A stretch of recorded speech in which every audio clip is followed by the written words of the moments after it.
Episode number 5. So it's going well. My next guest is Ricardo Araujo.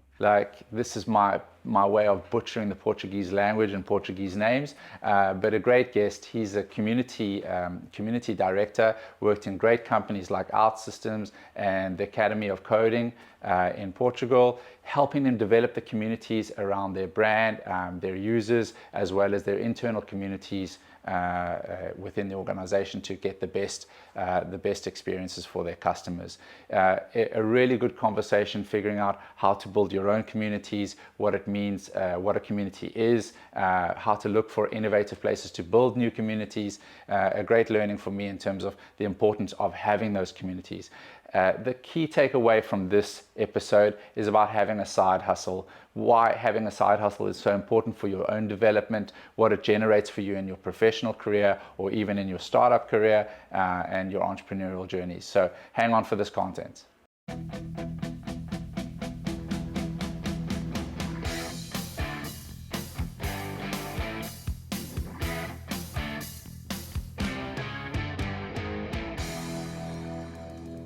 Thanks for coming to chat to me today, and just be welcome, be yourself. Like I said, it's very informal. I don't want to create a Silicon Valley evangelized content creation. Like most of the time I don't know what I'm talking about, or I try to pretend I know what I'm talking about. So if you want to swear, carry on, express yourself, feel free. Thanks for the invitation. I'll try to keep it on a regular and authentic way to answer to have this conversation. I get asked about this. So like, what is authentic, unprofessional? And for me, it's like, most of the interesting stories I find are people who have followed an unconventional path.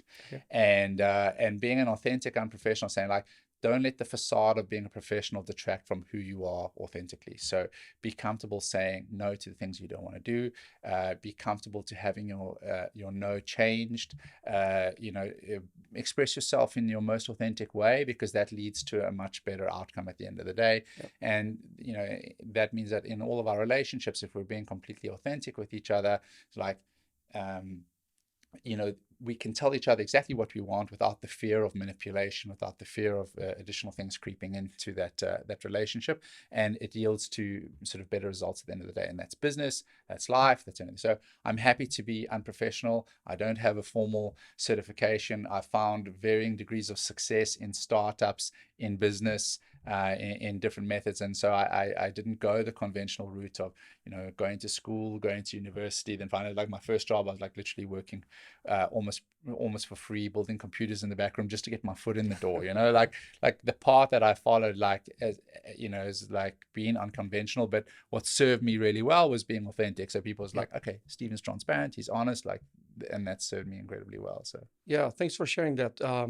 I would not say that I'm totally unprofessional or found a different way of, but I was supposed to be a sports teacher. That's what I love to be, Yeah. And realized 20 years down the line during my journey in my career, I looked back and I said, look, you didn't necessarily to be a sports teacher. What you wanted to be is leading people to achieve goals and be successful.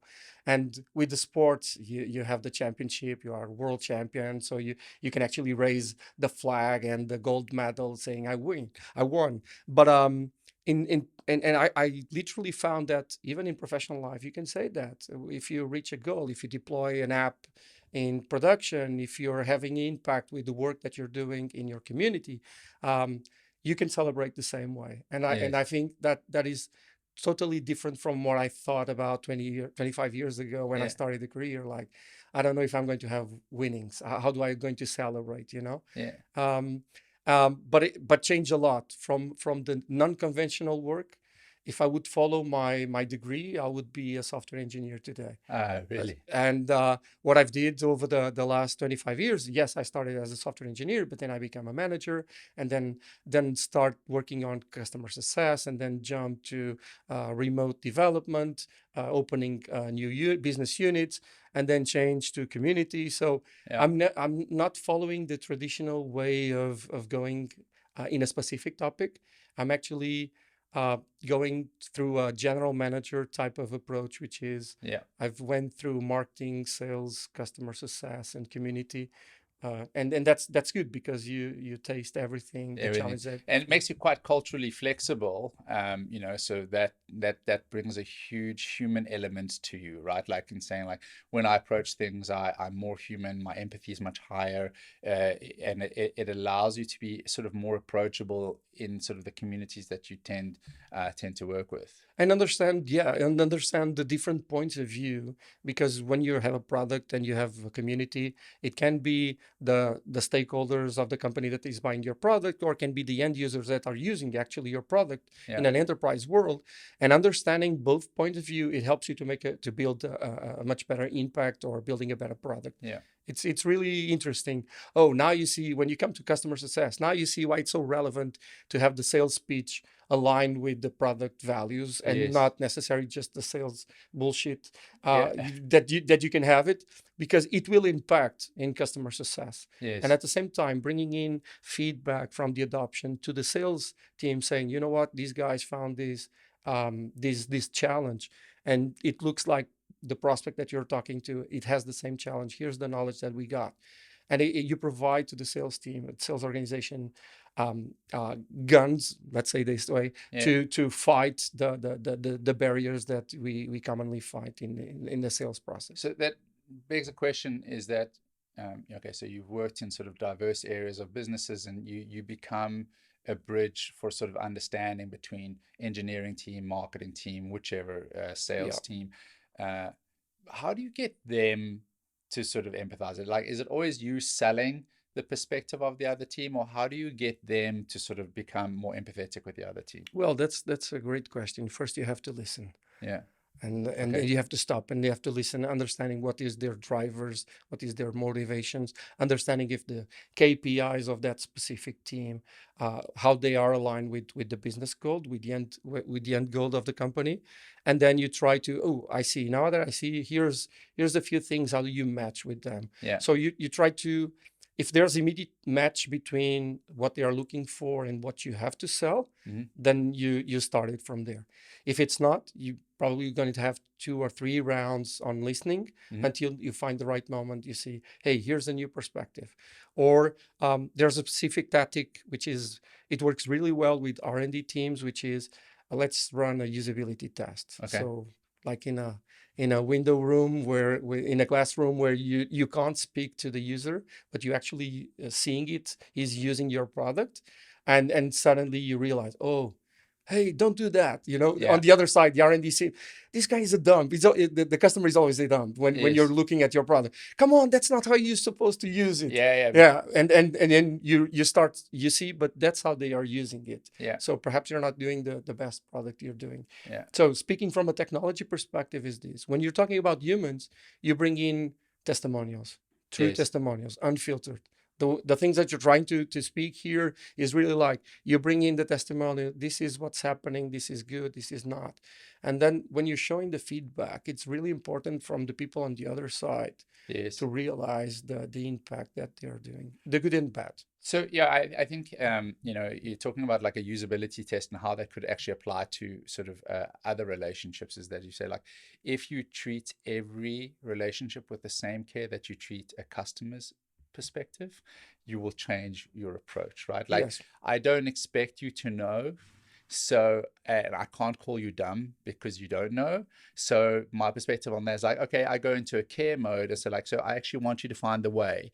And so if I want you to find the way, I'm going to have to reframe this somewhat, rather than just calling you dumb. Right? Yes, Like, exactly. And look, it's very easy for us, or for engineers, when designing a solution, they are missing a lot of business context. And so that's one of the bridges, the second bridge that you have to map, which is in the context where this user is working. It could be, for example, there's a specific story when we went out first time to Kuwait to a hospital management solution. They were full of ladies, and you can't approach, like, at least 1 meter. You have to stand 1 meter and a half from your user. How are you going to teach how to use an application without picking up the mouse and dragging? yeah. So you have to be very vocal, you have to be very verbal, but at the same time, you have to be very objective on what you are expecting for them to do. Yeah, just there must have been a massive sort of cultural shift and It's acknowledgement. a huge, It's like especially if you go to Middle East, it's going to be very hard. But if you go to Asia Pacific, it's going to be different approach too. But you have to understand this, understanding the context. So regardless if you're a software engineer or a marketeer, understanding the context of the other person, on what motivates them, what drives them. Yes. That's what you really need to understand. So as a community or as any professional, you should be the driver of this context, these drivers, and Yes. and bring them back to your company, and bring that feedback inside of it. So I just, talking about sort of cultural shifts, and you've had some sort of mindset changes or evolutions over time. I'm going to go into sports management, right? Yeah, I should be a sportsman. You should be in sports management. Then you're in software engineering. Then you sort of went into sort of business roles, and now in people roles. What is a community manager or community director? What is that? Well, regardless the hierarchy level that you have, a person that works with community, it's someone that in technology is working with the users and bridging them with what your company is doing. Okay. But at the same time, you have a lot of different communities, and I would start from there. So your neighborhood is a community. Mm-hmm. Your school, your kid's school, it's a community. So being a community manager nowadays, it's a business position, but you can be a community manager on a daily tasks, Okay. And again, understanding the context of what's happening and bringing in or become a facilitator in our business case, a facilitator to your company, it's something that you should be as a community manager. So how does that community management sort of start? Like, where does that begin? How does it say, okay, well, we need a community manager, and why do we need one of those? And so how does that begin? Okay. Nowadays, everybody is talking, we need a community manager and we need a community organization inside the company. Because this role never existed like 20 No, years ago, it never right? existed. The same way that, for example, if you go 10 years back, customer success didn't exist. You had account managers. Okay. And so and in the SaaS industry, the customer success actually appeared like 2012, 2014, something around these lines. So the community today is, how do we bridge them? How do we bridge their feedback, their usage? If you are actually, and in this case, authentic to your users, how do we listen to them and bring back? And how can we promote more usage of our products in this scenario? How do we impact more their lives? And I really like this part of how do we impact more their lives, Okay. Depending on where it starts, these needs inside the company. Like, for example, typically what I've seen in communities, if it starts in the marketing, you're trying to get testimonials to shout out loud, your product is the best one, and blah, blah, blah. I wouldn't recommend that, honestly, because it's really like, it's a fake one. Yeah. And we're looking for authenticity typically on these testimonials. The second one is, if community starts in product, it might have two different approaches. Could be in product from an education perspective, like we need to educate our users, like the onboarding. If the learning curve is a little bit complex or a little bit longer, you want to accelerate that. So it might come from the product team, or it might come from the product team or support when you have a lot of issues. Yes. So the way that you do is like, let's put an online forum where people can complain, and then we put the community helping each other, which is not bad at all. Actually, that's how it started, one of our communities that I managed in the past. And it has a great impact if you create the dynamics on older developers, or in this case, more experienced developers helping younger developers or newbies in the learning curve, Yes. and troubleshooting your product. It's not a mentorship program. It's really like people helping each other to overcome the obstacles that they find out. So that must generate a few things. Obviously, new customers. It must generate a retention of your customers. It must also generate new employees for you. It does. So it's a marathon. Let's start from there also. Yeah. It's not going to be like you answer the first question, you have a happy customer. That's not true. Yeah. If you support someone that is evaluating your product, there's more probability for her or him to buy it. But you have to be cautious on that, because Mhm. that shouldn't be the driver of the community, which is drive new sales. Yeah. Those things happen because you act on the impact of that person. So going to specifically for the technology again, Yeah. if someone is testing out your product because they want to be faster on deploying applications, you better support them in that journey. Okay. Or someone, if someone is learning a new technology because they want to find a job in that specific market, because Salesforce, OutSystems, whatever, they are growing, and so they are creating jobs, and your driver is finding a new job, then your community should support him Okay. in this journey, Okay. should support that person in this journey. It's really, really important that you keep authentic on understanding what is the journey that is driving the evaluation of your product, Yes.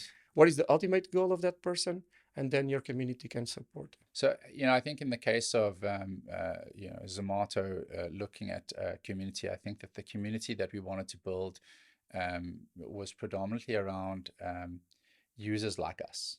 So we wanted the feel in our users that we actually had internally as a business, Okay. and so we built an influencing social community around our business that turned into super users, that turned into like regular content providers.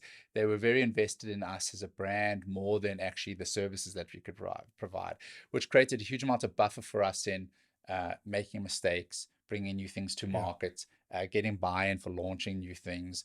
It really was significant. So, often, our users felt like our employees, and our employees felt like our users. And the first people to adopt our product were often our internal teams. They would be like, "Cool, we love it. We think this is really cool." There'd be like sort of bug find, or bug hunt competitions, and it started there. And so that when our products actually went out to market, they were quite tested by like-minded people of the users that we were really Yeah. trying to attract. So, yeah. But at the same time, leverage that group for the big oh fuck moments that you're going to do in your product, and Yeah. they stop and saying, don't do this, don't release this, this Yeah. is a major fuck up that you're Yeah, doing in your yeah, product. yeah, exactly. So it's really, really important that you keep those I usually call it advocates of your brand, Yeah, authentic to the brand, and Yeah. and be open and have an open door for them to be authentic and saying, look, yeah. this is not going to work. There's This is no, bullshit. yeah, Don't yeah. do this. Instead, do that, and bring in that feedback. It's And really important. yeah, so I think that, and there's a fine line to walk in these things in terms of striking a balance between their feedback and what's right, because also people are very uncomfortable with change. So you can also see down the road like what's sort of coming and what should be developed, and that's going to mean that you're going to have to make some change, which means you will lose some community or some buy-in. So we went through iterations of increasing our social component of our platform and our apps, and then reducing it, which really, sort of like everyone who wanted to be a foodie influencer was suddenly like losing their voice. Yeah. And that caused a lot of stink, because we're like, okay, well, we need more sort of transactional stuff to be the priority in terms of what we're trying to drive. And so that was a different community that was being attracted. And then it was like, oh, actually, we need the social back, right? Like, that was like really valuable.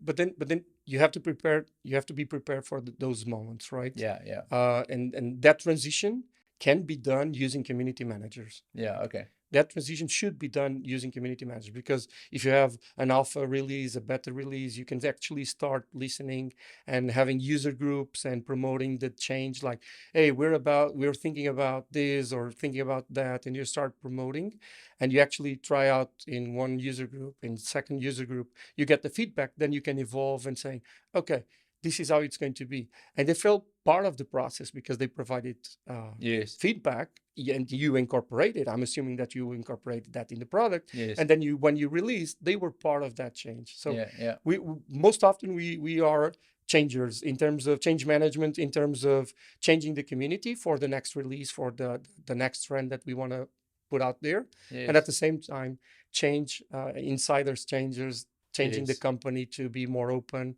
and more adaptable to what community actually wants. And in terms of your sort of your mental evolution from sports management to sort of software engineering, like, was it a specific moment that said, this is not for me? or was it like a series of sort of like understandings that like this is not for me? And then also based on that is like, how were there tough conversations you had to have around changing direction, or was it just like up to you? Well, It's two loaded questions. It well, was, yeah. I think there was I can't remember a moment that I realized that I need to change. So I actually got in the flow of what am I doing, what I like to do. So the way that I was going to progress in the way that I was delivering apps using traditional coding, then I found out low code when it's still not uh, a common area in the worldwide. And I joined that company. It became obvious that my my interest through technology was to create impact in people's in business. Okay. So it was speeding up how things were done. It was speeding up how business was changing. Did you realize that at the time? Or was it like, okay, there are no opportunities for me in sports management, therefore this? Well, it was based on I honestly I sucked at biology, Okay. so I had to find a different way. And I learned how to code in BASIC using Spectrum, ZX Spectrum, Okay. at the age of 10. Okay. So in that was like a tricky. I like computers. Why not do I Okay. challenge myself to go to the Okay. computer science degree? And that's how it changed because I really sucked at biology. Yeah. Um, but then when you learn and you go out on this journey, the second moment of change was I don't want to code. I want to impact people's life. Okay. Okay, and that's a second transition. But still, what I haven't forgot was I want to impact people's life to become to the next level, so they can become better version of themselves. So that was natural. Um, there's one of quotes. I usually not good at quotes, but there's one of quotes that I keep listening from Bono, the U2, and he keeps saying sometimes at the age of 16 you think you can change the world, and then guess what, you can. Yeah. Yeah. And I kept this motto on my back of my mind as I was going. And so down the line, 10 years of coding, I said myself, look, you have to jump to the other side. Now it's the time. So become more a manager, more dialoguing with business than just Yeah. putting my head on the computer. Yeah, so I think that's that's a sort of a big sort of resistance point for true happiness is that we're asked to make decisions as very young people about the direction our life will go. And the reality is that you are not informed enough. You're trying to make decisions on like this glorified way of the way that you see an industry or a role. And then, often like mid-20s, late 20s, you're having to change that direction. And some people have the courage to do it, and some people don't have the courage to do it. Now they'll stay like consistent because I've spent, it's the fallacy of sunk cost. I've spent so much time developing this. Yeah. I have to stay. How could I change now and go back to a low salary? How could I change now and go to a new company, to a new industry? Yeah. Like everyone who's already successful is already there. So there's a huge amount of courage that comes in terms of saying, okay, this wasn't for me. I'm going to change direction.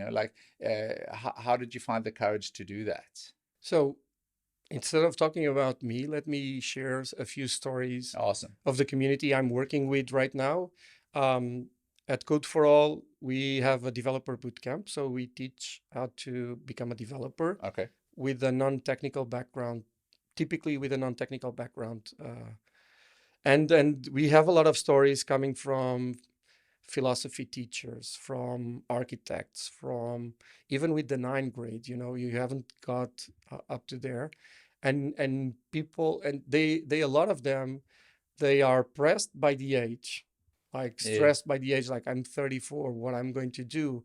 I'm in a dead end job, or I'm unemployed, and this, or I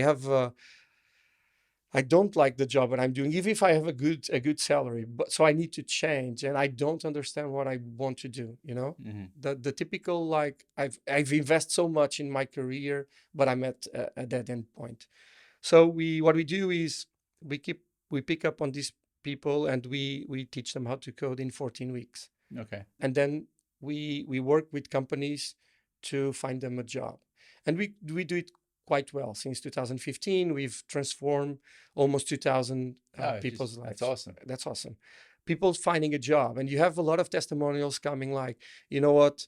I was an architect. I couldn't find jobs due to the crisis on construction, so I had to find something. I learned how to code. Now I'm a software developer. I like what I'm doing. I'm building. At the same time, there's creativity associated with what I used to do in architecture, Awesome. and there's stories like this. But you have even other stories. People like, you know what? I came from Siberia. I didn't have nothing. I went to the circus. I work at shoeing shoes, and like doing all these type of jobs that didn't provide me a good quality of life. And now I'm a software developer, became a software developer, found a job, Yeah. and I'm happy with it. It's been like 5 years down the career. I'm a tech lead now. I'm earning almost 90K per year. So it's really impressive the way that you transform Yeah. these people. And you will go through those transformations a few times, and Yeah. you will always be every day you're presented with the choice of carry on doing this or change direction. And I think that that's always an option. You can change at any time that you want to change. You can pursue something. The biggest limit in your life is believing that the paradigm or the context that you are in is fixed, and being able to change that is really critical. It takes courage, and sometimes you need a lot of support to do that. A big career change, or dropping your household income by like 50% to pursue something new, or starting a startup. These things are always take a sort of a massive amount of help and support and courage to do that. But if you don't take that courage, if you don't make that decision, time will come and it will force you to make that decision. Yeah. So when you lose your job because you decrease your emotions, you decrease your empathy with what you're doing with your coworkers, you decrease the level of quality. Typically, that's what happens. If you're not satisfied, if you're not happy, you're going to decrease the quality of work that you're doing. Mm-hmm. Eventually, you're going to get fired, and then you won't find a second opportunity. So you are forced to. Yeah.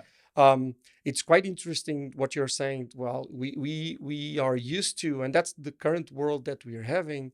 At least the majority is like fixed ideas. You have to have this step by step. You have to go to school. You have to go to college. You have to find the first job in the area that you study. You have to find the second one. Become better and better and better. There's no failures in these.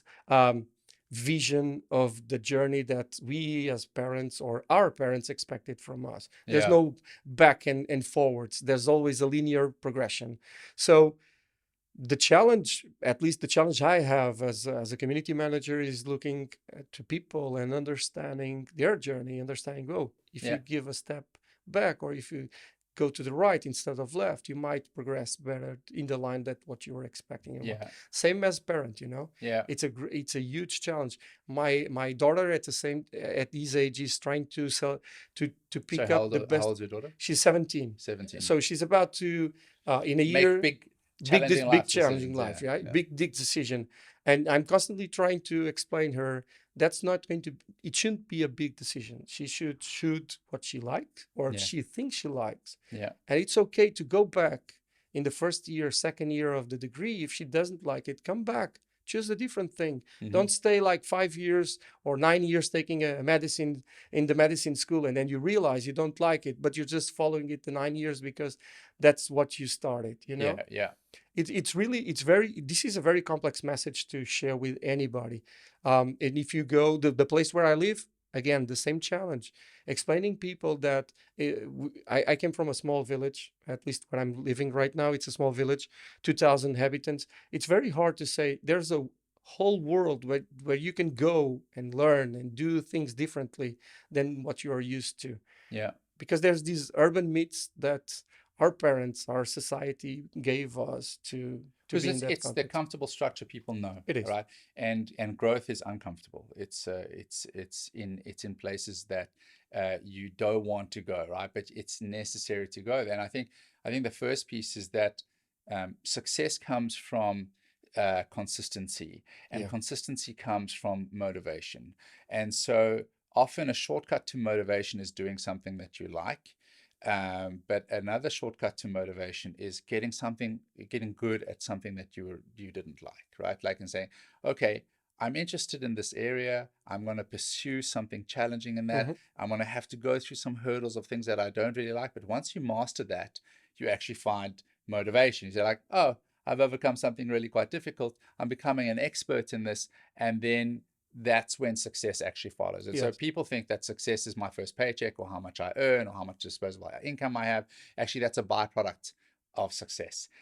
What's really a key indicator of success is that you've mastered something, you're able to teach it to other people, you're able to use it to your benefit, and then people sort of prioritize what they want out of that success. You either want better family Yeah. structure, you want better business structure, you want more financial sort of outcome. And you get recognition from there. Yeah. So it's not just you knowing that you have that expertise on that, or you're a subject matter expert in a specific area, but you also get recognition, and that's a very important part of a community.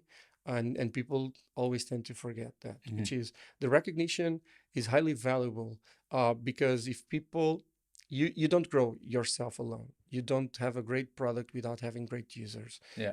If you don't build the impact that is expected on the product that you're putting in, if people are not having that impact, then you don't have such a great product, even if it's used by millions. Yes, yes.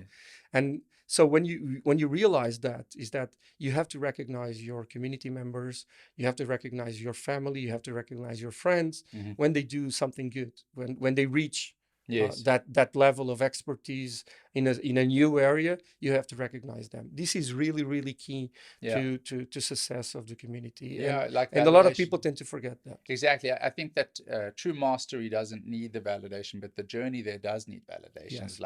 And you get that through sort of external sources. Someone stepping and saying, "Keep going, man. You're doing okay." Or someone who's an expert in that field saying, "Here's an easier way to sort of stop bashing your head against this wall." Or even your peers saying, "Hey, this sucks for all of us. Let's just keep going." Right? Like there's these elements of like, yeah, it's only lonely if you make it lonely, right? Like, Yeah. but and I think today it's never been easier to change direction. The amount of information we have available to us, the amount of how easy it is to start a new business, how to learn things, start a new business, to expose yourself to new communities, to reach out globally, to find people, like-minded people. It really is. The world is a completely different place. And I would add on that, free of charge most of the time. Exactly, it's So free. you don't need money you need the access to the channels. So you can go through internet, you find in, you have the networks that you can actually suddenly reach out to the other side of the world. Hey, I saw that you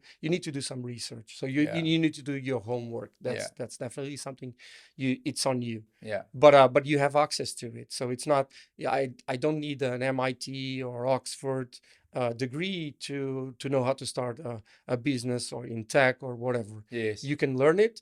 Yes, probably it accelerates if you have that knowledge. But if you don't, you have access to other sources of knowledge, and then you can start your own and reaching out people and helping them helping them and getting the help to succeed.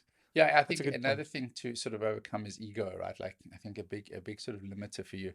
You're laughing, but it is such one, and it's easy to identify. Like when you hear statements of, "Oh, it's not going my way," or "I need some money to do that," or "This always happens to other people," or "That person was just in the right time at the right place," is like those are statements of ego, because what your ego is trying to do is saying, "You're fine the way you are. You're brilliant. Don't worry about it. It's okay. Like don't change your life because I'm very comfortable here," right? Yeah, I'm smiling because looking back, there was definitely, and speaking about myself, sharing my own story, there was times where ego is speaking with you, and telling you you're the best, you're a rock star, and you tend to forget others and what drives you to, honestly, what drives you to be successful, Yeah, yeah. and then something is, sometimes you hit the wall or someone comes and saying, knock to your door, hey, come down to the earth again, please. Put your feet in the ground and remember what drives you and motivates you. And ego, that's so it works for both sides, for keeping you to go to the next level, and at the same time dreaming so high that you think you're the rock star, the Mick Jagger of Exactly. And you have to come down and be humble again, Yes. and constantly don't forget what motivates you to be successful. Yeah, I think so. Like pulling people off of the ego ladder must be very important, especially in developing new tech. Is like you're saying, if you're doing a usability test, the ego is going to say, that guy's the idiot, man. Like Completely, you completely. can definitely see how to do that, like obviously, like those statements are the ego saying, we don't need to change, don't change it. It's like, he's the problem. Yeah, but there's 100 people saying this problem, right? Like it's definitely, there's 100 stupid people in the world. I'm the Completely. smartest person in the world, like it's like, but you're not the user, Yeah, right? and then you remember, yeah, but you're doing a product for dumb people, idiots, if you want to call it this way, Yeah. right? And then that's when they realize, oh, perhaps the idiot, it's me. Yeah, like creating something simple, doesn't detract from the complexity behind it, right? Like, and so if you want to really do something meaningful, you have to appreciate that things are complicated at any level for anyone. Like if I've never walked up to an ATM and I suddenly have to draw cash, I mean, I know how to use an ATM. I've used an ATM in many countries, but then suddenly arriving in Portugal, ATM's not in English, right? I'm like, okay, how do I draw cash? Like suddenly I had to think about this, and like, how do I actually interact with this machine that I interact with machines all the time? And so, yeah, like there's some experiential help comes through in that. But like the first time that you do it, I was definitely a dumb user. Like The first time I draw money, that's a great example. The first I draw money, I think it was in Netherlands. In Portugal, they ask you for the PIN code up front. And in the Netherlands, they ask you, it's the last thing that they will ask you. And I was kind of which like, doesn't make sense. I was kind of like, Verify first, right? Like, yeah. okay, I select draw. I select, I don't remember, 100, 200, whatever it was. And I was kind of like, these guys never asked me the PIN code. Yeah. This It's is a relationship based on trust, right? Like, I'm not, obviously, you had to draw money. Oh, by the way, what's your code? But where the banks don't trust, it's like, hey, what's your code? yeah. Yeah. And I was kind of like, they don't ask me the code. How come? Do you have cameras looking Yeah. like this is me, really me? Yeah. And that was the last thing, like the code itself. Yeah. So Yeah. what if I go wrong? Am I going to do this, as a user, am I going to do this journey again, like Yeah. putting the card, getting the money, putting the code? So Yeah. it's impressive. It's a great example because ATMs changes from places to places. Yeah. And it's really like terrifying if you are used to doing in one way and then you change it in a different way. Yeah. Yeah.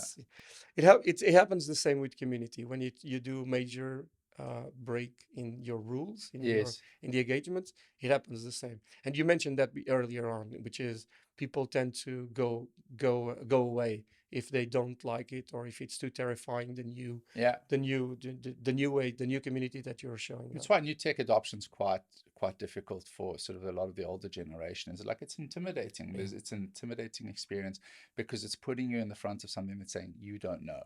Suddenly your world is rocked. You don't know these things. That's another ego problem. But still, it's like you are in a very vulnerable position where you don't know the answers and you don't know how to work something. So it's easier to say, hey, man, can you just do this thing for me? Like I tend to be that. That's a good point.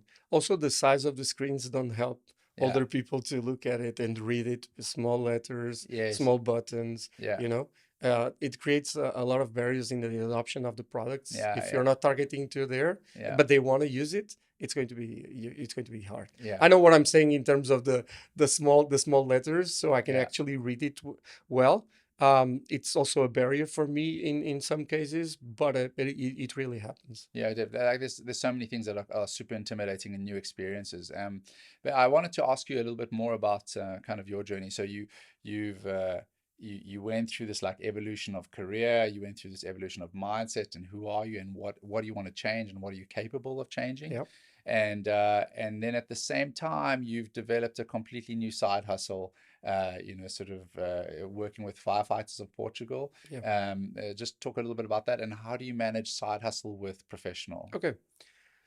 So when I realized during my journey that my motto was actually creating jobs, the impact through technology was how many jobs can I help to create?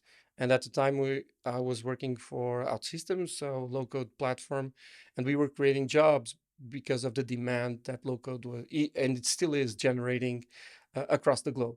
So when you have stories in Armenia or Afghanistan, in Portugal, where you create jobs, you change people's lives, and you get all these feedback. Thank you for educating me. Thank you for Yes. getting the chance on actually having a job where it shouldn't used Yeah. to be. It didn't used to be. So it was really, really important. So when the stories start coming in, that triggered me and said, look, I want to work and try to, when creating a community, if I can have social impact, that's something I'll choose as my job. Firefighters. So as shared, I live in a countryside, a small village. There's a lot of wildfires during the summer. They become violent. In 2017, there were a lot of deaths in Portugal. Um, Unfortunately, there were, and I said Firefighters or just just general people, yeah, general population? population. It was really, really tough Yeah. in Portugal. We're talking about more than 60 uh, 60 adults and kids Oh, in different regions. But when as we had the office there, I was kind of like I heard the siren calling the firefighters, and I called to Lisbon and said to the Lisbon office, said, look, these guys are needing support in the logistics. We might need to shut down the operations here, so have everyone safe back home, because a lot of people weren't from there, were coming from different cities. And immediately they said, yes, go support them. And only when it's safe, you ask people to come back to the office. They will start working remotely. That's fine if they can okay. work. If they cannot work because of the smoke, and if their houses are They're in in issues, danger. yeah, in danger, Yeah. then they stop work and make sure that they are safe. That's what, and it triggers me, a part of me that says I can help these firefighters in logistics, things like making meals, distributing waters.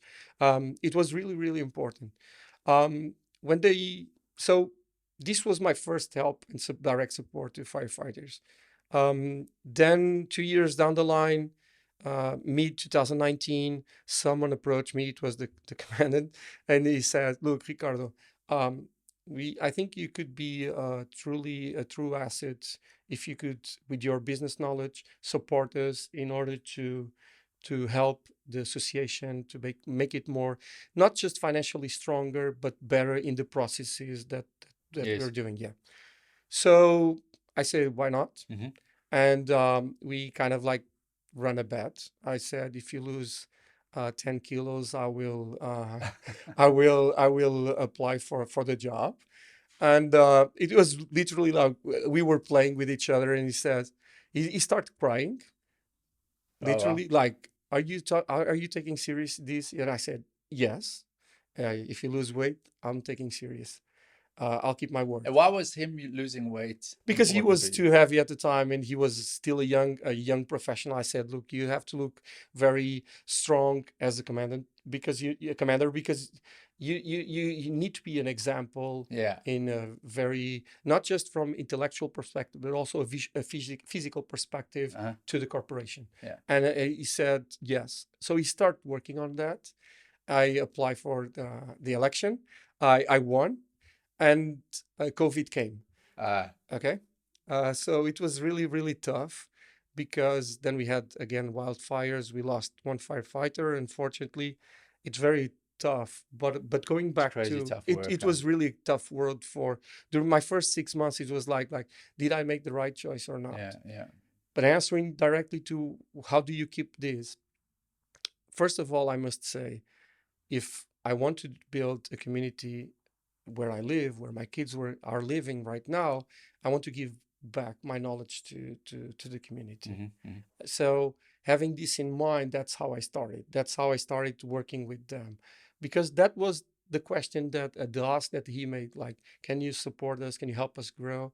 Well, I've done that professionally. Why can't I do in a volunteer association? Yeah. So I'll that was fine to, as a side project for me, to give my time to community. Um, and at the same time, when I realized we could grow from volunteers to become professionals, so we grew in the last 3 years from 17 professionals to 37, No, awesome. which is very good, because, and especially because we're creating jobs for the young people from 19 to 25. They don't have that much jobs in that area. They would have to come to live in the city. Yeah. So we're creating jobs. We are making this impact in life, We're getting better salaries. Actually, we grew the revenue of the association from 600,000 to 1.2 million. Yeah, double it. So yeah, we doubled it in 3 years. It was huge impact and a huge impact in the population, because it's not like creating 20 jobs or 37 jobs. It's creating it's supporting 37 families, through creating jobs. And that then just has like a ripple effect into everything, like family supported, people moving into the cities that are now, like the other empty. businesses getting money out of there, because you rent a house, you go to a restaurant, you go to supermarket, the gas station. So there's a lot of business winning, right? And growing, and community, like the community gets bigger, right? Like completely. Yeah. And going back to how do you manage this? Well, you have to have a great support with the organization that you are working for. And I must say, from publicity aside, I must say that either OutSystems, As Code for All, they actually provide me time to do this support, to run this. Like, if I need it, I call it, João, I need to take the day off. There's a crisis going on, or I need to go to make some meetings with the local authorities, things like that. So when you're true, when you're open, when you're authentic with your drivers, if you put them up front, definitely the good organizations will support you. Yeah, I think that it'll also just define the organization that you need to be in. Like, I think it's also fair of an organization to say that doesn't quite align to us, and you guys can make a decision together about the priorities that you have in life and what organization will support that. So the good organizations that see the value in what you're doing and saying like that's valuable for us, is they will completely buy into that. So I think, again, it's about having very honest relationships and open relationships with where you work. There's also some personal time. Okay, we have like if I do a regular 9 to 5 or 9 to 6 from my paid job, I might do 1 or 2 hours from 6 to 8, because it's near my place. I can walk there and be 1 or 2 hours just working with them. It's not you can't do it alone. And I might reference that. So what I did, and looking back, building a team, it was really, really important. Building my team in the Firefighters Association was really, really important. And if you use, and this is critical, if you use the same knowledge that you have to run your business to manage the association, like the relationship, building bridges, improving communication, coaching people, if you do that, it becomes much easier down the line. It's a marathon. It's not a sprint. The first 6 months, it was really, really hard for me and for the team. Because we were learning a new thing. We were implementing the fundamentals of a good team. And then after 6 months, it became very easy to manage these remotely, to manage these in a short... Once it has momentum, then it's maintenance, right? Like, and so generating the momentum takes a little bit more effort, but then once it's stepping up people, when you push, you're bringing up people, empowering people, it's really awesome, because you're seeing results time over time. And there was a point in time where you come in and said, look, there's this topic to discuss. And then you ask, what do you think it's going to be my decision? I think you're going to decide for left. Yes. Yeah, precisely right. Why am I going to decide for left? Because this, and this. Great. Yeah. So you create that. We talk about the decisions you made rather than what decisions you should make, right? Yes. Like, I think it's a key thing. I just, jumping back to sort of, that buy-in component with where you work and building a side hustle. So first of all, I completely encourage side hustles. I've learned more from side hustles that have now become my main hustles, but it's more than side hustles that I've been able to apply in my jobs, than actually in the jobs themselves, because I had more skin in the game. There was more risk. I had more flexibility to try different things. So I think that encouraging side hustles is a really good way, but also answering a question for your employer in terms of what's in it for them. Sort of volunteer firefighters is a really good one. Saying like, hey, if you've got community initiatives that you're trying to develop, I can be a conduit for that community development for you, right? Or like, if I do this, here's an opportunity for interns to come in, and whatever it is. And if you can find like sort of key challenges within your current employment that you can help solve through your side hustle, it also greases the wheels for buy-in. Going back to 2018, 2019, I was working with SNE, a community manager at OutSystems, and we were starting to have the first conversations on how do we drive these diversity, equity, inclusion to our community, to the social impact. So a lot of questions, how do we drive these motions? And there was a lot of side hustles coming from her experience that helped us to start designing, like, let's run a hackathon with social impact, where we bring in people, where we bring in organizations to that have challenges that our technology can help them, and our community members can build applications for them. This is just one example on how you can bring in the side hustles to the business impact. It has a lot of business impact because you brought in not just the challenge of the industry, so it opened up a new door for the product itself. It evolved people. The engagement that community members had with the brand was like, I want to work for this brand as a company or as a technology, as a community user, because this company is doing an awesome job on impacting. At the time, it was home violence, it was cancer, and food waste in different areas, Asia Pacific, Africa, and the United States. So it was really, really interesting to see how can you bring in the side hustles to this. So it's a very good point. I encourage my kids to do this. Even in school, you can have side hustles in school, and I usually encourage them because you can learn a lot. Is what you said.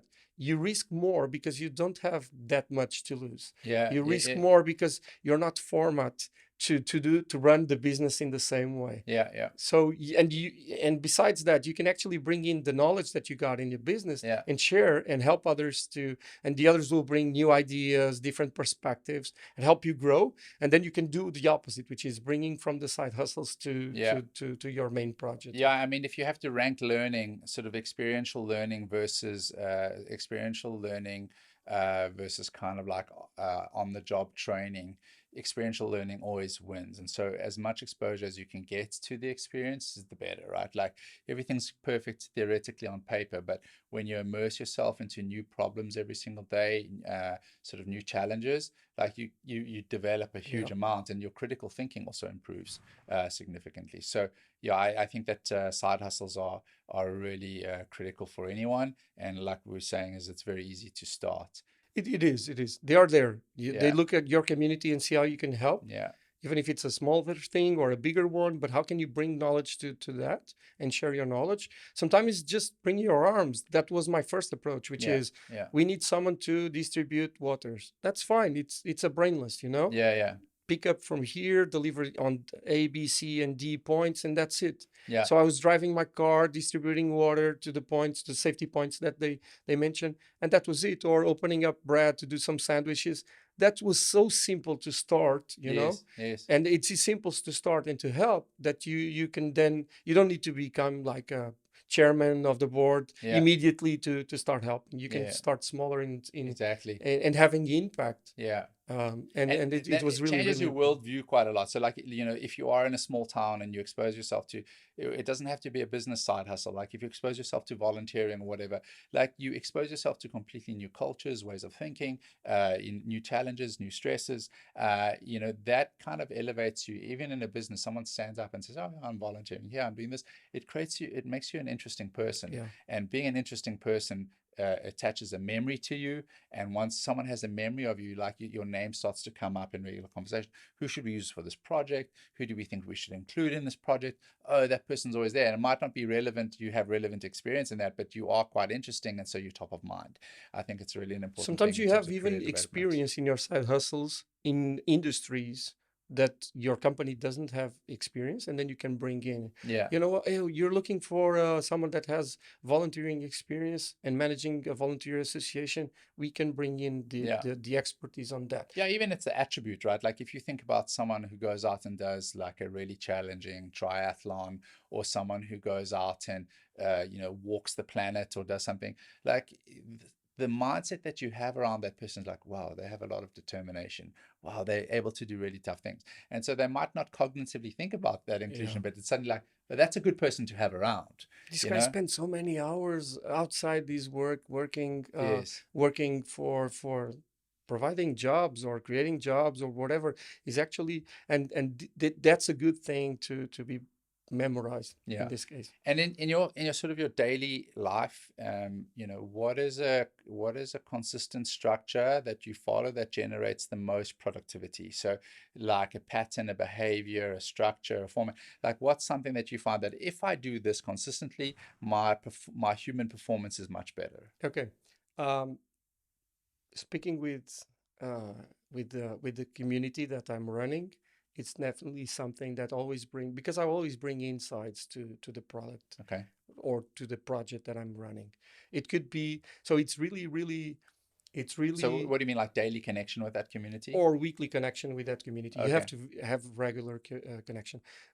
Sharing a story that a few years ago, I was actually attracting developers to learn how to code, and in that case, to learn how to develop using OutSystems. It was really interesting because I had to go to universities and start delivering stickers. Yes. So you get immediate attraction. Oh, I want a sticker, regardless what it is. I want a sticker, and then you start talking, right? Yeah. And then this was like in the morning at 2 p.m. I got a flight to Dubai, and at the end of the evening, I was having dinner in a 5-star hotel with CIOs. So completely opposite spectrum from Yeah. what you were talking about. Yeah. But the point is, I listen both the potential users and the stakeholders, in this case our customers, and enterprise customers, and it's quite interesting to see different points of view of the usage of your product and what you're delivering. Uh-huh. So for me, it's quite relevant as more as I bring in this feedback from the different users or stakeholders of your product, the more you get insights. Oh, I was forgetting this, and sometimes is humility test where you think you know everything. You go there, and then you bring in a bunch of other stuff. Yes. And we mentioned ego before, and that is the reason, one of the reasons why you go there and improves your productivity is because you bring insights. Secondly, it keeps you honest with your community that you're with. And in your daily personal routine, what does your daily personal routine look like? Well, I don't have a daily personal routine. Okay. Okay. I'm an unconventional high performer person. Okay. What I try to do some sports. I try to have good conversations. Okay, so activity or exercise? Activity like social activity and exercise, Okay. definitely. And from time to time, really stop everything and read some good articles on about a specific topic. Oh, awesome. Okay. That's it from me today. I really enjoyed chatting to you and your insights. Thank you very much. Thank you. Thank you for the conversation. Awesome. It was really good. It's been a pleasure. Thanks.